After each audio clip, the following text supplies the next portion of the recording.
So Forrest, what we're trying to get at is, and we got distracted by a dog fight, was the like a literal dog fight, was the information that you can trust on the internet. And one of the places that you have a lot of expertise is in the AR-15, the carbine. You set your guns up a little bit different than other people, and so I wanted to talk about that because you have a method for everything you do.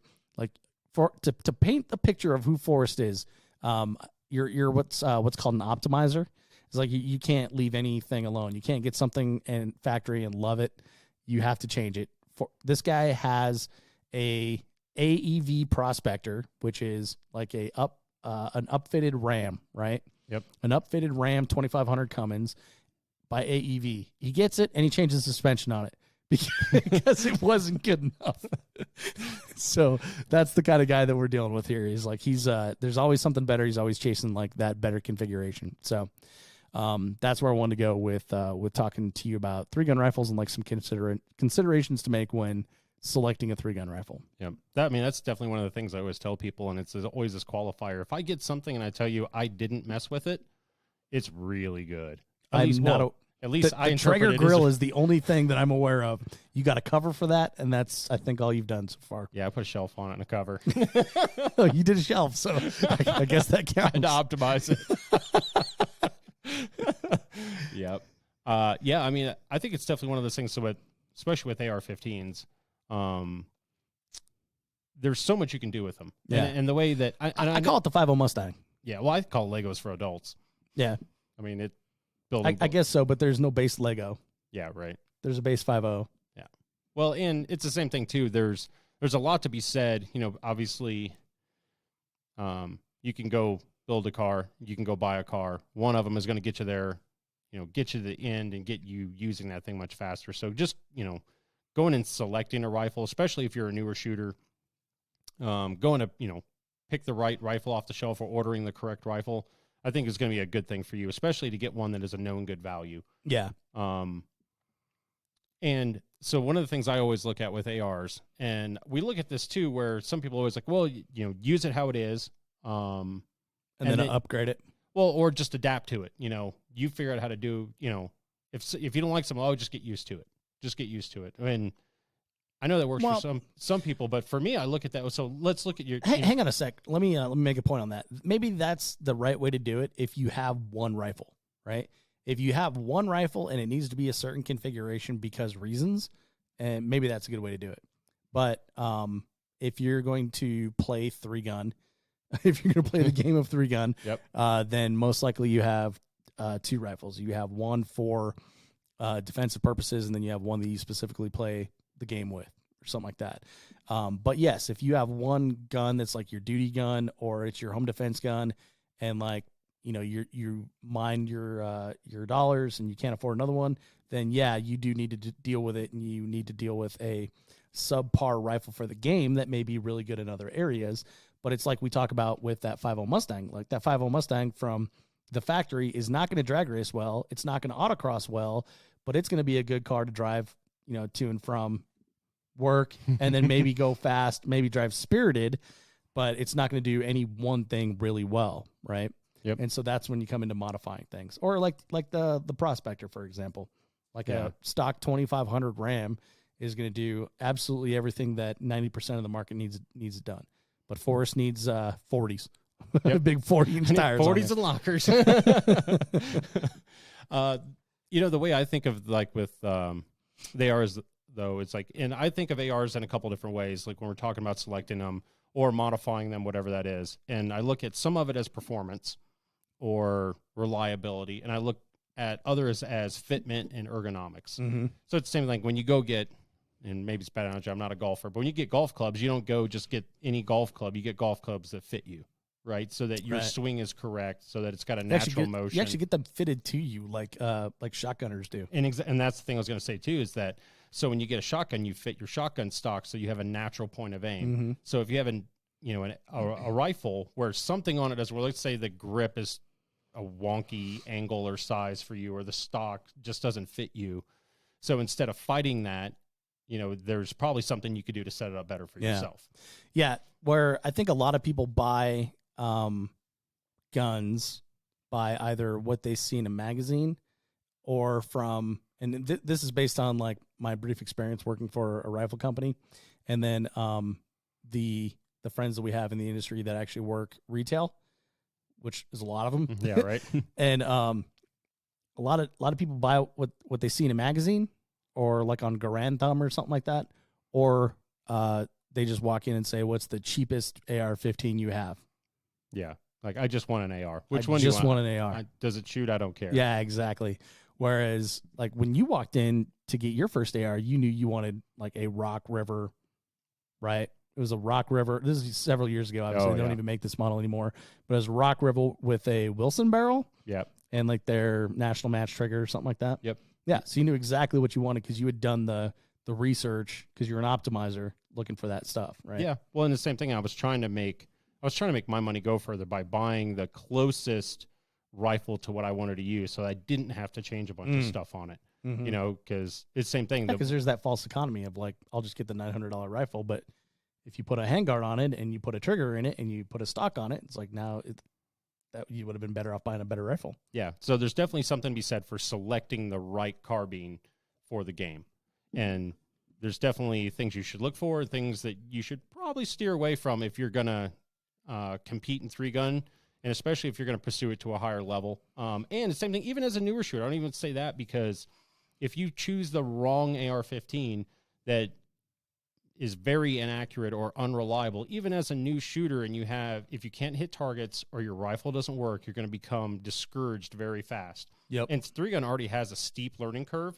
Yep. So having the confidence in your gear, having the confidence like, okay, I know the rifle is going to work, and I know the rifle is accurate enough to hit the targets. If I don't hit them, it's on me.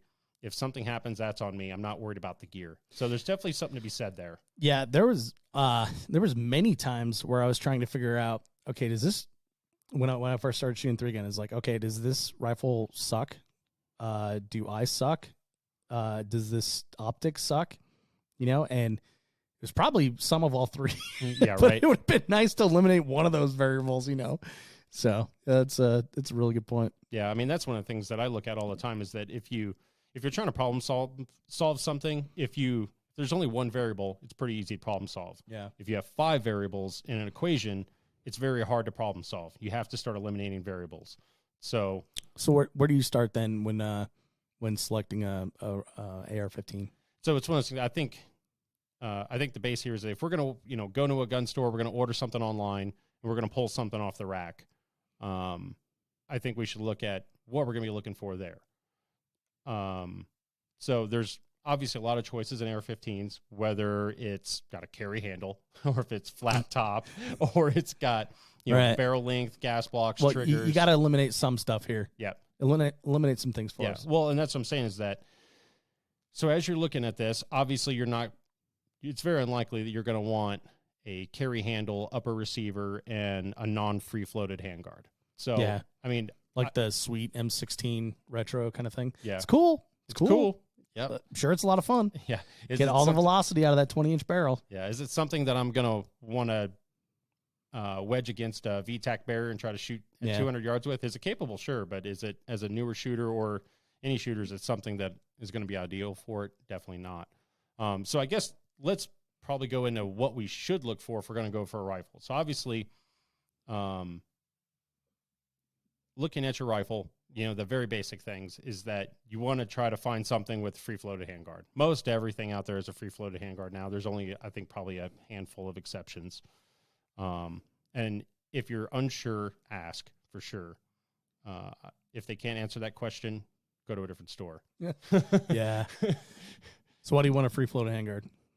Just so that when you are handling it or pushing into a barricade or shooting an awkward position, that it's not pushing on the barrel, so that you don't get a point of impact shift. And a little bit of pressure on a non-free floated handguard can give you a large impact shift.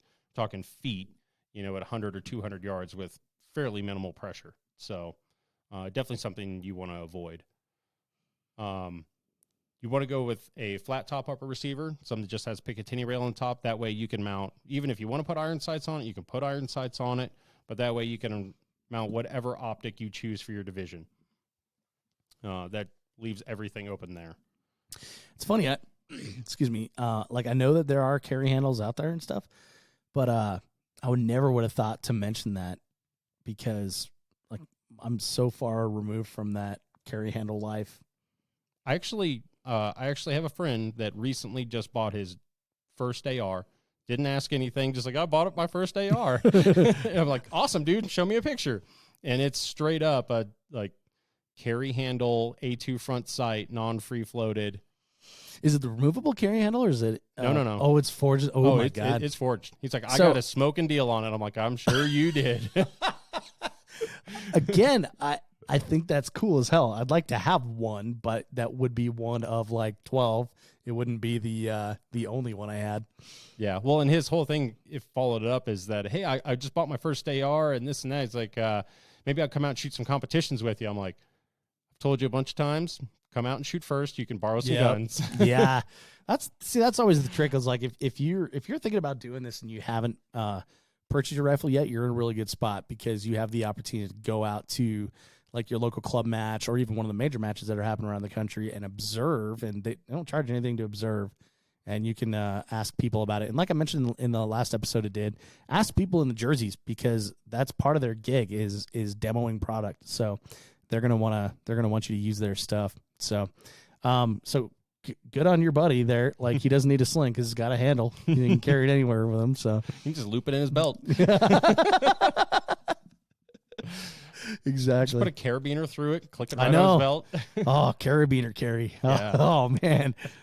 It's secure. Oh man. All right. So free flow handguard. You want a flat top receiver. What else do you want? So your barrel choice is obviously going to depend a little bit on what you're doing. So if you're going to go compete, obviously there's a wide variety of barrels. Most everybody's going to use a 16 or 18 inch barrel. If you're in an area where you're shooting pretty much all bay matches or you're not shooting real far, if you want to get a pin and welded, 13.7, 13.9, 14.5, something like that, that makes a lot of sense. And that doubles up as a truck, really nice truck gun. And those shorter barrels, if it's a decent barrel, still shoot really good and really accurate. If you're a newer shooter and you're in Texas or somewhere else where you're going to shoot a lot of long range, a lot of open terrain stuff, you may not want to start with that. You may want to, I would suggest you go with a 16 or 18 inch barrel. Obviously, if you can get a stainless match barrel versus just a lower line chromoly barrel, you're going to be better off. Something in 1.8 twist is probably where you're going to want to be versus a 1.9 or even 1.7 twist. It's going to be less picky. Do you want to explain any of that? There's a lot to unpack. So first of all, let's talk about length. So I feel like if it's your first and only AR, 16 inches is the way to go. Yeah, that's really hard to beat. It's a standard. So it is long enough not to be on the NFA, which if you don't know what that is, don't bother looking it up. Just know 16 and you're not on it. And then it's short enough to be enjoyable in bay stages or even in open terrain stages. So I feel like it's that sweet spot in 3-gun. Yeah, 16 inches. Especially if it's your only rifle. 16 inches. That's a really hard. Yeah. Really hard one to beat for sure. So then you mentioned 1.7, 1.8, and 1.9 twist. So what is that? The twist rate of the barrel, so it's 1 revolution per inches of travel in the barrel. So 1.7 is 1 revolution of the cartridge, or excuse me, the bullet in 7 inches of the barrel, right? Correct. And then 9 is the opposite, right? So Correct. 7 is spinning faster than 9 is, and then 8 is like the middle ground. Yep. And then there, of course, they make other ones like 1 in 10 and 1 in 12. Yeah, and like those are all antiquated. Yeah, and they have weird progressive rate barrels and everything else. Oh, don't even get into that. Don't bring that shit up. So, for what we do in 3-gun, like a 1 in 8 is a good sweet spot. 1 in 7 is the like defensive standard, and then probably just kind of shy away from 1 in 9. I mean that there's public opinion there for sure, but I would say yes, shy away from 1 in 9. Okay. And even the 1 in 7 is a little bit. It tends to like heavier bullets a little bit more, and especially starting out, if most are going to be shooting a lot of 55 grain, and in my experience, some 1 in 7 twist barrels really don't like the lighter bullets, and some are more picky. The 1 in 8 twist shoots 55 really good, shoots the heavier bullets really well. So it's just one of the standard things where it works with everything. Perfect. So, especially if you're selecting one rifle, 16-inch barrel with a 1 1/8 twist, with 1 1/8 twist rate, you can't go wrong with that. If you have a choice of chamber and you can get a 223 wild chamber, do that. Right. Okay. So now you got to explain that since you brought it up. So mil spec is a 5.56 chamber, and then there's also a 223 wild chamber, or excuse me, a 223 chamber, which 223 Remington, right? Mm-hmm. And that's typically like a varmint or a hunting cartridge and a varmint or hunting gun. So most likely you're not going to see that in 16 inches. So most of what you're going to see in 16 to 18 inches is like a 5.56. And then now there's this 223 wild, which you mentioned. What is that? 223 wild is kind of a hybrid between them. So you're not supposed to run 5.56 in a 223 chamber. It can, in a 223 Remington chamber. Yes, in a 223 Remington chamber. It can be dangerous or unreliable. Right. 223 wild is really, it's optimized for all of it. Again, it does everything well. If you get a choice of getting a 223 wild chamber, you can't go wrong with that. Right. And 223 wild chamber is something that I guess most people who have custom 3 guns or custom 3-gun rifle, or when a manufacturer puts out a 3-gun rifle and they know what they're doing, it's typically in 223 wild. Yeah. I would say that if you had to choose between a 5.56 or a 223 Remington chamber, I would say go with the 5.56 Right. chamber. But if you get the option of a 223 wild, go that way. Right. So that's kind of like weeds. Yeah. You know, like if you forget one thing, that'd be okay to forget that. just stick with a 5.56, but it becomes important later. All right, what else we got? Gas length on there. So the longer the gas system length that you run, typically the rifle is going to shoot a little softer, be a little bit more controlled. So there's 3 standard gas lengths. Yep. And there's a rifle gas length, a mid-length gas length, and a carbine length gas length. Mm-hmm. Right. So carbine obviously is the shortest.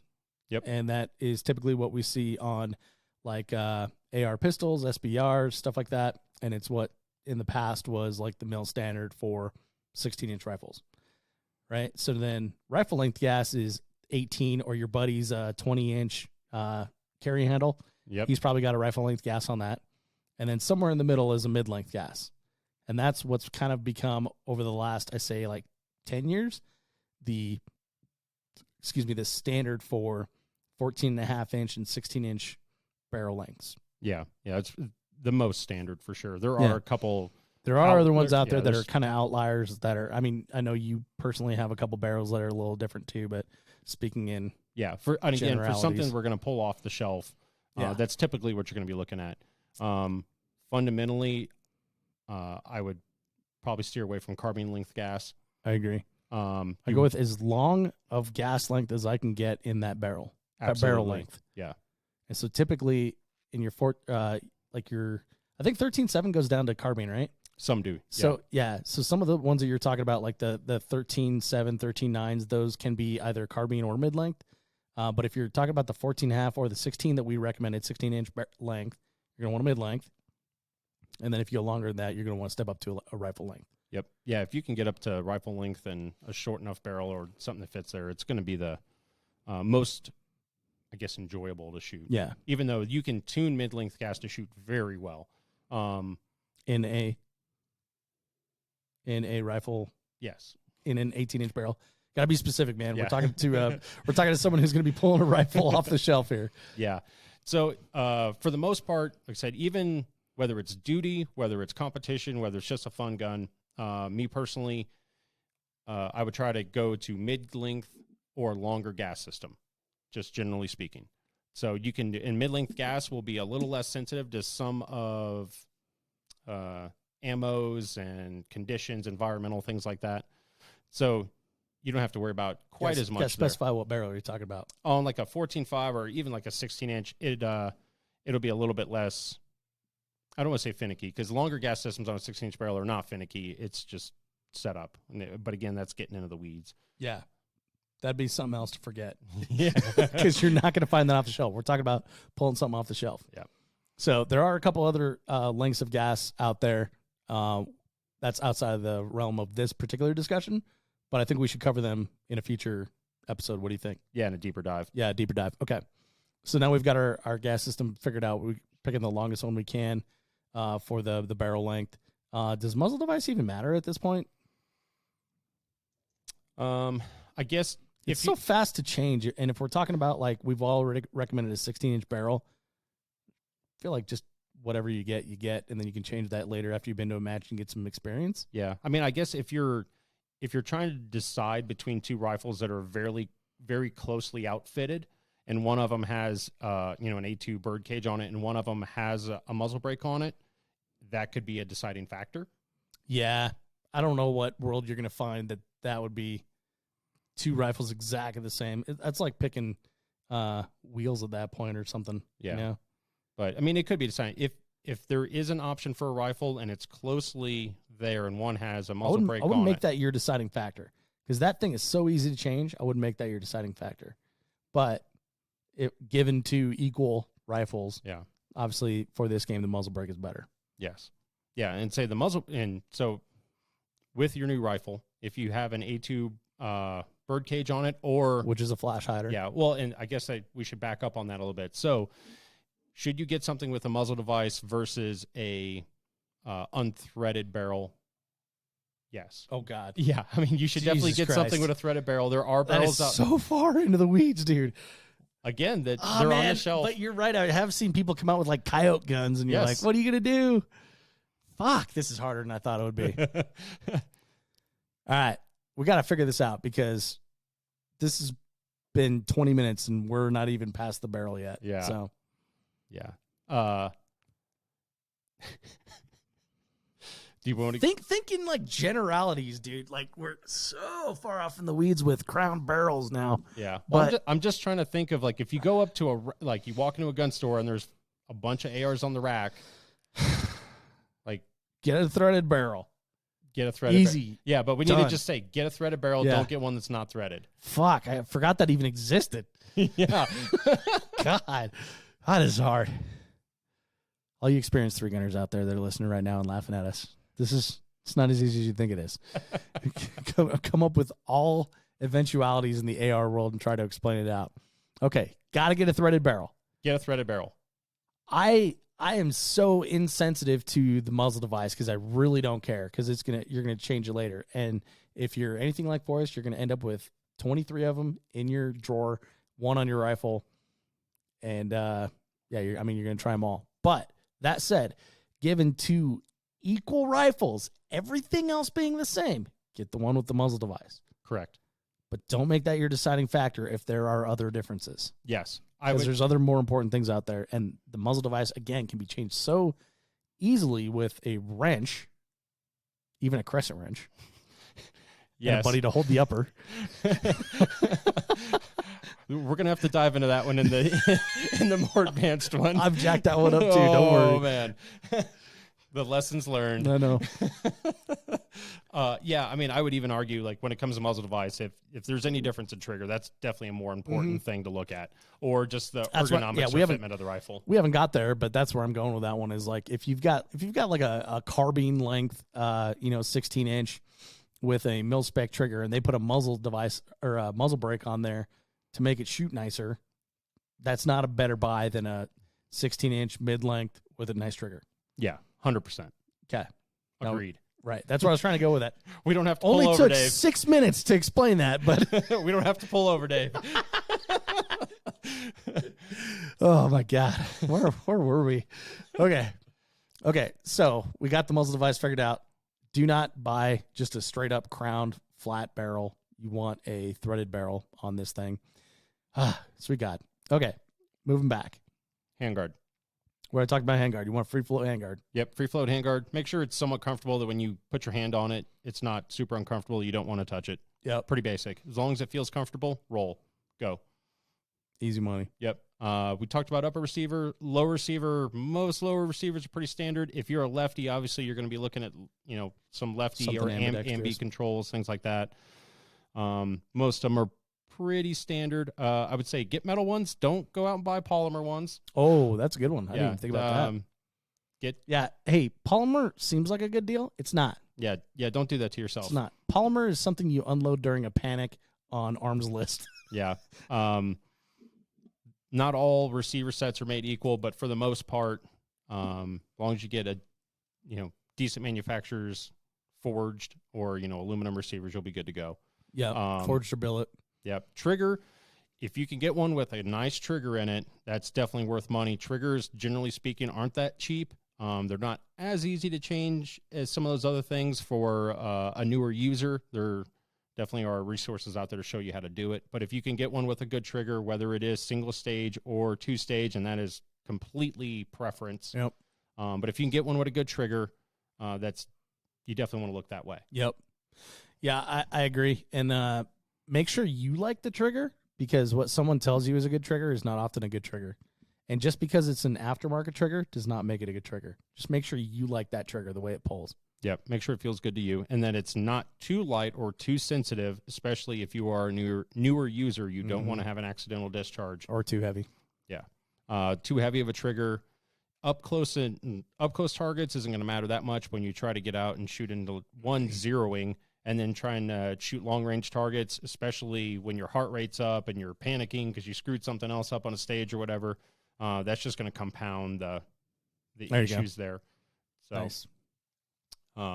Grip, I feels like a non-issue. Does it have a grip? Check the box, yes or no. Yeah, again, it can be changed so easily from $9 to $79. That just make sure it has a grip and it feels okay in your hand, and it can be changed easily later with one screw. Yep. Yeah, that's pretty much a non-issue. Yep.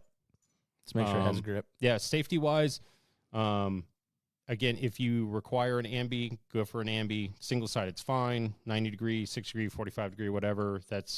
None of that's really a big deal or really deciding factors. Yep. Yeah, there's and then you'll probably develop, if you're new and you're selecting a rifle, you don't have any preferences right now, you'll probably develop something later. I'm not a huge fan of ambi safeties just because where my grip is, I usually hit my knuckle with the ambi side. Forrest prefers them. Yep. So we're different in that respect there. But that said, like, I can use an ambi and Forrest can use a single-sided. So we're not like handicapped when we hand each other our rifles. Yeah, and it's really a subconscious changeover too. As long as I look at it, I'm like, oh, it's single-sided. I don't have to think about it beyond there. Yeah, I don't even look at it. I just feel it. I feel it for us.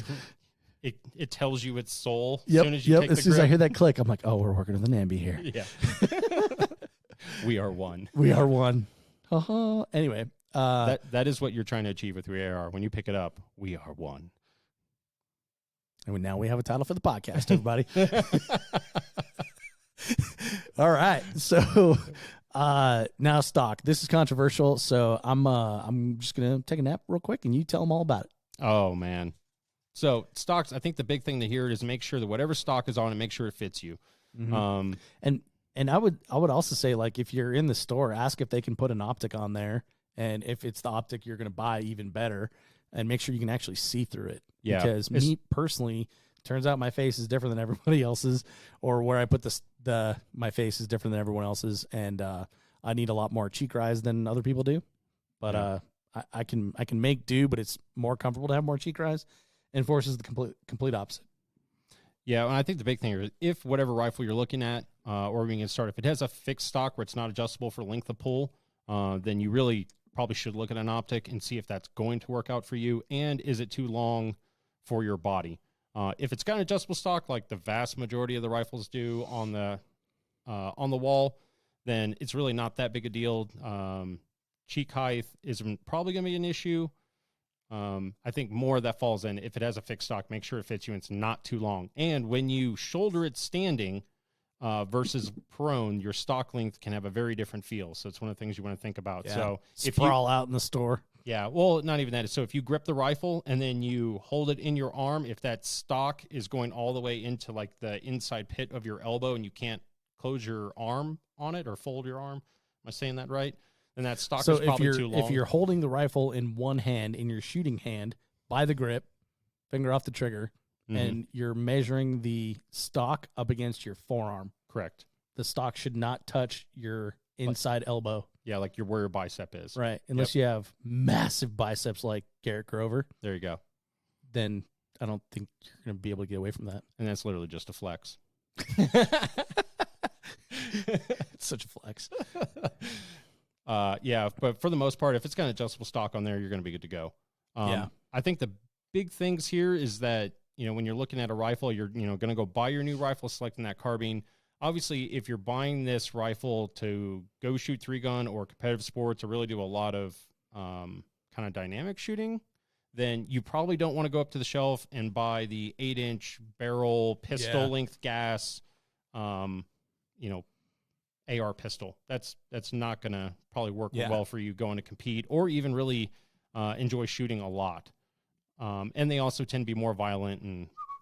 Yeah, that should be your also gun.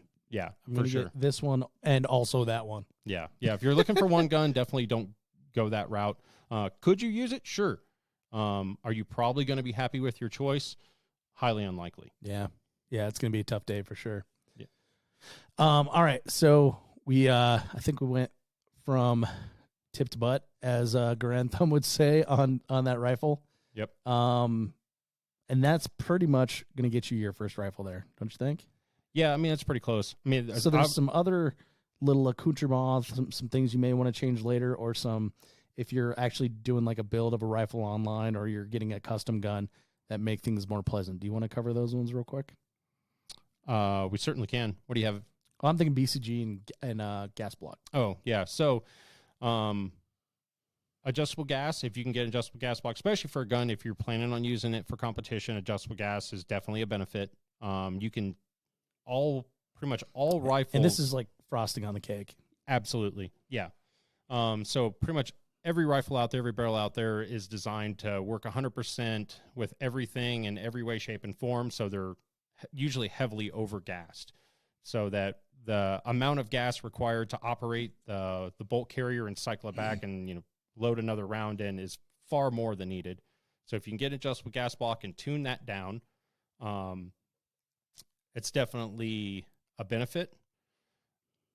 For bolt carrier groups, I don't know. I'm sure there is one out there. There are different weight bolt carrier groups for an off-rack rifle. I don't know that any... Full auto or semi-auto are the two basic ones you're going to see. Yeah, I think so. There's a full auto profile that basically has like an extra chunk of steel on the back, and a semi-auto profile that does not have that there. I would not concern yourself with that one in this particular case. Later on, you might get into some lighter weight bolt carrier groups and turning down the gas even more, but that does require some additional tuning, and we'll probably cover that one in the next podcast. Yeah, there's some of these little later things like this we can go into detail on and get in the weeds on, but we can go for hours getting the weeds on this stuff. Yeah, but that's not for this one. Okay. Other little bits on there, let's say charging handle, for the most part, as long as it's not going to just snap, like it's not some... Oh, yeah, I forgot about that. Yeah, some super cheap thing, as long as it's not going to snap off when you try to rack the rifle. You're only going to rack it once. Right. It's not like something constantly that you're doing unless you have malfunctions and now you got other problems in the game. So like maybe you rack it once per stage and most of the time it's off the clock. So yep. Mag release stuff is pretty standard. If you need an ambi mag release, that there's options out there to add those to anything.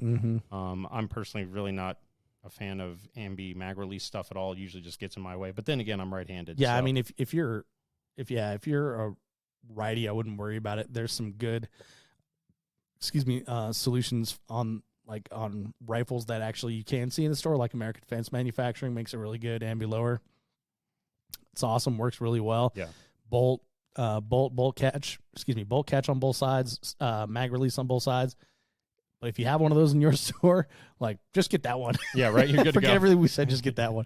That actually brings me up to that too. Even again, it's probably a little bit controversial, but as you're getting that new stuff and you want the ambi function to say, if you're going to add a bad lever to your rifle, know that bad lever... Don't add a bad lever. Yeah. Just leave it alone. Yeah, don't do that. It can actually cause reliability issues. It can wear the receiver out in certain ways. And you will have an AD at some point. Don't write me and tell me you haven't had one. You just haven't shot it enough yet. You will have one at some point. The other thing I would say is you don't need an angled foregrip on there. You don't need a vertical foregrip. That stuff's all cool.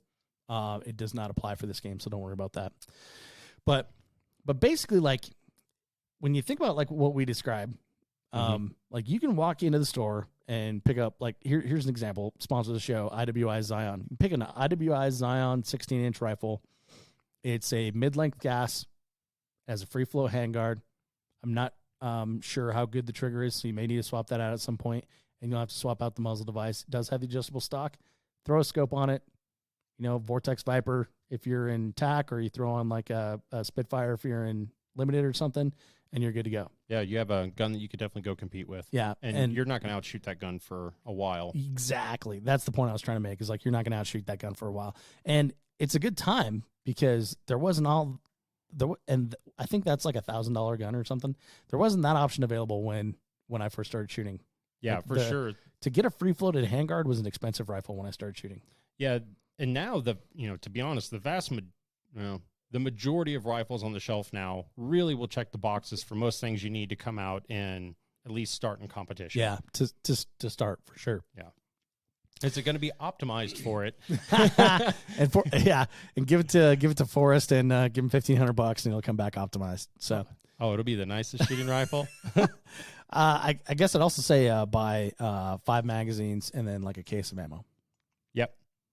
I'm trying to think of any other oil. Get oil. Yep. And lube your rifle. Yeah. And that's one thing. Your new rifle, lube it. Lube the heck out of it. Should I tell them my rhyme? Sure.